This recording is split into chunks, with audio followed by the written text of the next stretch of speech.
राधे राधे भक्तों, आशा करती हूँ आप सब स्वस्थ होंगे, मस्त होंगे। आपका हार्दिक स्वागत है श्री माधवी जी की सेवा में। आज मैं आपको पापा कुंशा एकादशी की कथा सुनाने जा रही हूँ, जो इस प्रकार है। पाप रूपी हाथी को व्रत के पुण्य रूपी अंकुश से बेधने के कारण ही आश्विन मास के शुक्ल पक्ष की इस एकादशी का नाम पापा कुंशा एकादशी है। इस दिन पद्मनाभ भगवान विष्णु की भक्ति भाव से पूजा करके ब्राह्मणों को उत्तम दान एवं दक्षिणा देनी चाहिए। जन हितकारी निर्माण कार्यों तथा मंदिर, धर्मशाला, तालाब, प्याऊ, कुएं, बाग आदि बनवाने के कार्य प्रारंभ करने के लिए पापा कुंशा एकादशी एक उत्तम व्रत है।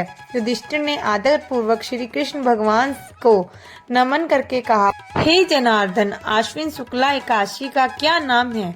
अब आप कृपा करके इस विधि और उसका फल कहिए।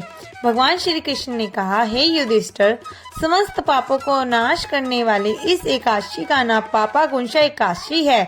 इस दिन मनुष्य को विधि पूर्वक भगवान पद्मनाभ की पूजा करनी चाहिए।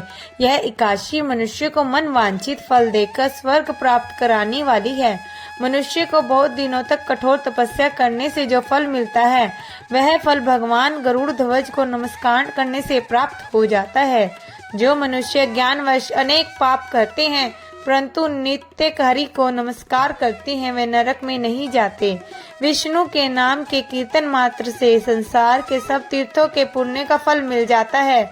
जो मनुष्य भक्त वत्सल्य भगवान विष्णु की शरण में जाते हैं, उनको कभी भी यम यातना नहीं भोगनी पड़ती।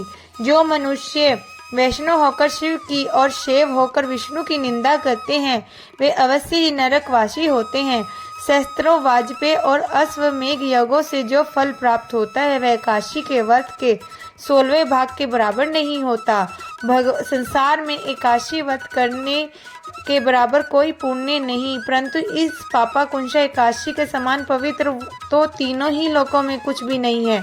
जब तक मनुष्य पद्मनाभ की एकादशी का व्रत नहीं करते हैं, तब तक ही उनकी देह में पाप वास कर सकते हैं। यह एकादशी स्वर्ग, मोक्ष, आरोग्य, सुंदर स्त्री तथा अन्न और धन देने वाली है। इस एकादशी व्रत के बराबर गंगा, गया, काशी, कुरुक्षेत्र और पुष्कर भी पुण्यवान नहीं है। इस एकादशी का व्रत और जागरण करने से मनुष्य विष्णु पद को प्राप्त होता है। हे राजेंद्र, इस व्रत के करने वाले 10 पीढ़ी मातृ पक्ष की, 10 पीढ़ी पक्ष की और 10 पीढ़ी मित्र पक्ष का उद्धार कर देते हैं। वे स्वयं भी दिव्य देह धारण कर चतुर्भुज रूप हो, पीताम्बर पहन और हाथ में माला लेकर गरुड़ पर चढ़कर विष्णु लोक को जाते हैं। हे राजन, इस व्रत को करने से पापी मनुष्य भी दुर्गति प्राप्त न होकर सद्गति को प्राप्त होता है।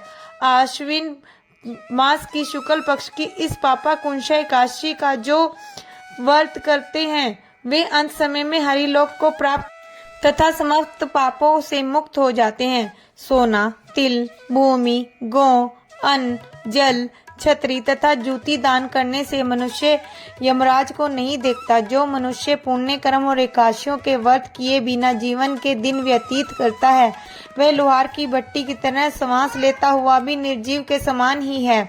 निर्धन मनुष्य को भी अपनी शक्ति के अनुसार दान करना चाहिए तथा धन वालों को सरोवर, बाग, धर्मशाला, गौसदन, मकान आदि बनाकर दान करने चाहिए। ऐसे मनुष्य को यम का द्वार नहीं देखना पड़ता तथा संसार में दीर्घायु, धनाढ्य, कुलीन और रोग रहित रहते हैं। सारांश यह है कि धर्म से सद्गति तथा अधर्म से दुर्गति प्राप्त होती है, इसमें कोई संदेह नहीं है। बोलो नारायण भगवान की जय, श्री कृष्ण भगवान की जय। जय श्री राधे। भक्तों, अगर आज की वीडियो आपको पसंद आई हो तो कमेंट बॉक्स में राधे राधे ना लिखना भूलें और मेरे चैनल को लाइक, शेयर, सब्सक्राइब करें। राधे राधे भक्तों।